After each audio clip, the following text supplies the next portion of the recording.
ಮೈದಾ ಬೇಡ, ಸಕ್ಕರೆ ಬೇಡ, ಕೇವಲ 3 ಸಾಮಗ್ರಿ ಇದ್ದರೆ ಸಾಕು ಮಕ್ಕಳಿಗೆ ಇಷ್ಟ ಆಗುವಂತಹ ಈ ರೆಸಿಪಿ ಮಾಡ್ಕೊಳ್ಳೋದಕ್ಕೆ. ಟೀ ಕಾಫಿ ಜೊತೆಗೆ ಸೂಪರ್ ಕಾಂಬಿನೇಷನ್ ಅಂತಲೇ ಹೇಳ್ಬೋದು. ಇದನ್ನು ನೀವು ತಿಂಗಳುಗಟ್ಟಲೆ ಇಟ್ಟರೂ ಕೂಡ ಕೆಡಲ್ಲ. ಇದನ್ನು ನೀವು ಸ್ಟೋರ್ ಮಾಡಿನೂ ಇಟ್ಕೊಳ್ಬೋದು. ಅದ್ಭುತವಾದ ರುಚಿಯಾದ ಈ ಸ್ನ್ಯಾಕ್ಸನ್ನು ಹೇಗೆ ಮಾಡ್ಕೊಳ್ಳೋದು, ಹಾಗೇನೆಲ್ಲ ಸಾಮಗ್ರಿಗಳು ಬೇಕಾಗುತ್ತೆ ಅಂತ ನೋಡೋಣ. ಹೆಲೋ ಫ್ರೆಂಡ್ಸ್, ನಮಸ್ತೆ. ಶ್ರೀ ಮ್ಯಾಜಿಕ್ ಕಿಚನ್ಗೆ ಸುಸ್ವಾಗತ.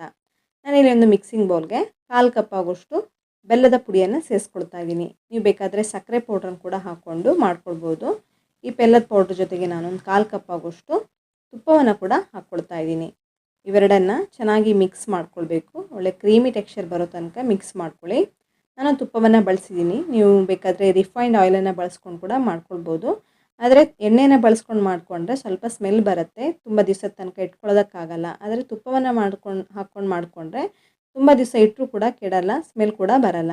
ಈ ರೀತಿ ಚೆನ್ನಾಗಿ ಕ್ರೀಮಿ ಟೆಕ್ಸ್ಚರ್ ಬರೋ ತನಕ ಚೆನ್ನಾಗಿ ಮಿಕ್ಸ್ ಮಾಡ್ಕೊಳ್ತಾ ಬನ್ನಿ. ಬೆಲ್ಲದ ಪುಡಿಯನ್ನು ಹಾಕ್ಕೊಂಡಿರೋದ್ರಿಂದ ಈ ರೀತಿ ಮಿಕ್ಸ್ ಮಾಡ್ಕೊಳ್ತಾ ಇದ್ದ ಹಾಗೆ ಕರಗಿ ಈ ರೀತಿ ಕ್ರೀಮ್ ರೀತಿ ಟೆಕ್ಸ್ಚರ್ ಬಂದುಬಿಡುತ್ತೆ. ಇನ್ ಕೇಸ್ ಈಗ ಬಂದಿಲ್ಲ ಅಂದರೆ ಸ್ವಲ್ಪ ಗಟ್ಟಿ ಬೆಲ್ಲ ಇದ್ದರೆ ಬೇಕಾದರೆ ಒಂದು 2-3 ಟೇಬಲ್ ಸ್ಪೂನ್ ಆಗೋಷ್ಟು ಬಿಸಿ ಹಾಲು ಅಥವಾ ಬಿಸಿ ನೀರನ್ನು ಸೇರಿಸ್ಕೊಂಡು ಮಿಕ್ಸ್ ಮಾಡ್ಕೊಳ್ಳಿ. ಆವಾಗ ಬೇಗ ಕರಗಿ ಕ್ರೀಮಿ ಟೆಕ್ಸ್ಚರ್ ಬರುತ್ತೆ. ಆದರೆ ನೀವು ಜಾಸ್ತಿ ಹಾಲು ಹಾಗೆ ನೀರನ್ನು ಸೇರಿಸ್ಕೊಳ್ಳೋದಕ್ಕೆ ಹೋಗಬೇಡಿ. ಇದಕ್ಕೀಗ ಒಂದು ಅರ್ಧ ಟೇಬಲ್ ಸ್ಪೂನು ಉಪ್ಪು ಹಾಗೆ ಜೀರಿಗೆನ ಹಾಕ್ಕೊಂಡಿದ್ದೀನಿ. ಜೀರಿಗೆ ಫ್ಲೇವರ್ಗೋಸ್ಕರ ಹಾಕ್ಕೊಂಡಿರೋದು. ನೀವು ಬೇಕಾದರೆ ಸ್ಕಿಪ್ ಕೂಡ ಮಾಡ್ಕೊಳ್ಬೋದು.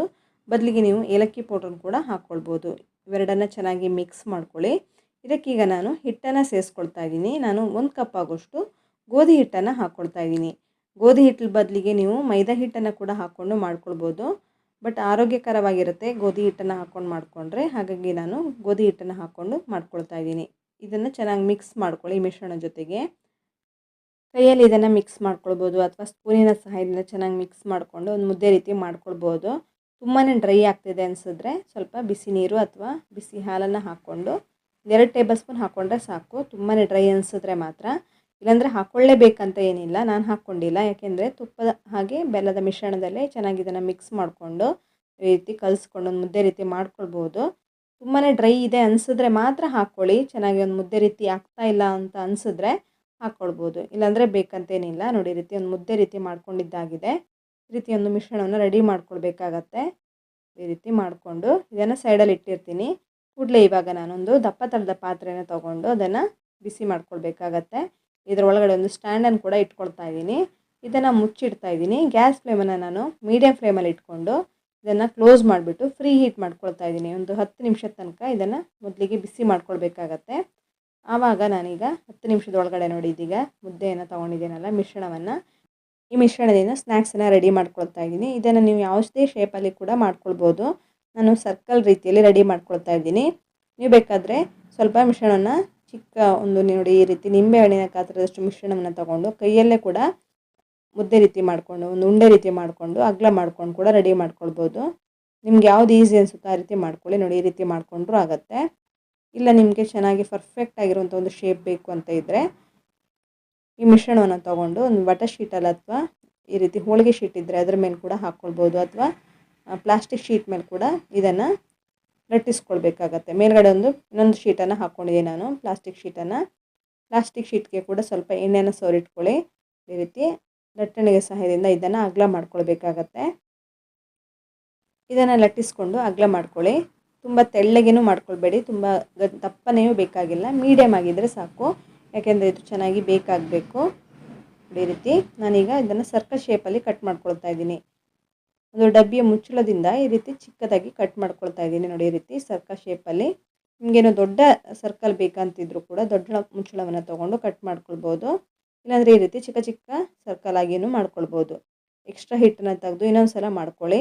ಈ ರೀತಿ ತಗೊಳ್ತಾ ಇದ್ದೀನಿ ನಾನು. ಸರ್ಕಲನ್ನು ಮಾತ್ರ ಇದನ್ನು ಒಂದು ಪ್ಲೇಟಲ್ಲಿ ಹಾಕ್ಕೊಳ್ತಾ ಇದ್ದೀನಿ.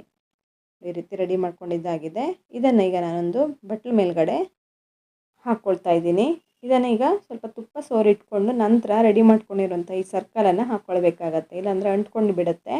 ಹಾಗಾಗಿ ತುಪ್ಪವನ್ನು ಸೋರಿಕೊಂಡು ನಂತರ ಒಂದೊಂದಾಗಿ ತೆಗೆದು ಬಟ್ಲಲ್ಲಿ ಹಾಕ್ಕೊಳ್ತಾ ಇದ್ದೀನಿ. ನೋಡಿ, ಈ ರೀತಿ ತುಂಬ ತೆಳ್ಳಗೂ ಇಲ್ಲ, ತುಂಬ ದಪ್ಪನೆಯೂ ಇಲ್ಲ, ಮೀಡಿಯಮ್ ಆಗಿ ಇರಬೇಕು.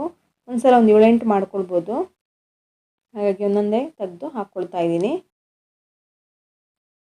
ನೋಡಿ, ಈ ರೀತಿ ತೆಗೆದು ಬಟ್ಲ ಮೇಲ್ಗಡೆ ಹಾಕ್ಕೊಂಡ್ಬಿಡಿ. ಇನ್ನೊಂದು ರೌಂಡ್ ನಾನು ತಿರ್ಗಾ ಮಾಡಿ ತೋರಿಸ್ತಾ ಇದ್ದೆ ನೋಡಿ, ಇದೇ ರೀತಿ ಮಾಡ್ಕೊಳ್ಬೇಕಾಗತ್ತೆ. ಪ್ಲಾಸ್ಟಿಕ್ ಶೀಟ್ಗೆ ಸ್ವಲ್ಪ ತುಪ್ಪ ಅಥವಾ ಎಣ್ಣೆನ ಸವರ್ಕೊಂಡು ಈ ರೀತಿ ಲಟ್ಟಿಸ್ಕೊಳ್ಳಿ. ಆವಾಗ ಚೆನ್ನಾಗಿ ಒಂದೇ ಲೆವೆಲ್ ಬರುತ್ತೆ. ಈ ರೀತಿ ಮಾಡ್ಕೊಳ್ಳೋದ್ರಿಂದ ಎಲ್ಲ ಬಿಸ್ಕಿಟ್ ಒಂದೇ ಶೇಪಲ್ಲಿ ಇರುತ್ತೆ. ಒಂದು ಚಿಕ್ಕದು ಒಂದು ದೊಡ್ಡದು ಆ ರೀತಿ ಬರಲ್ಲ. ಈ ರೀತಿ ಮಾಡಿಕೊಂಡ್ರೆ ತುಂಬ ಚೆನ್ನಾಗಿರುತ್ತೆ. ಹಾಗಾಗಿ ನಾನು ಕಟ್ ಮಾಡ್ಕೊಳ್ತಾ ಇದ್ದೀನಿ. ಈಗ ಒಂದು 10 ನಿಮಿಷ ಆಗಿದೆ, ಚೆನ್ನಾಗಿ ಪ್ರೀ ಹೀಟ್ ಆಗಿದೆ. ಈಗ ರೆಡಿ ಮಾಡ್ಕೊಂಡಂಥ ಈ ಪ್ಲೇಟನ್ನು ಇದರೊಳಗಡೆ ಇಟ್ಕೊಂಡು ತಿರ್ಗಾ ಮುಚ್ಚಿಡ್ತಾ ಇದ್ದೀನಿ. ಇದನ್ನೀಗ ಒಂದು 25ರಿಂದ 30 ನಿಮಿಷದ ತನಕ ಚೆನ್ನಾಗಿ ಬೇಕ್ ಮಾಡ್ಕೊಳ್ಬೇಕಾಗತ್ತೆ.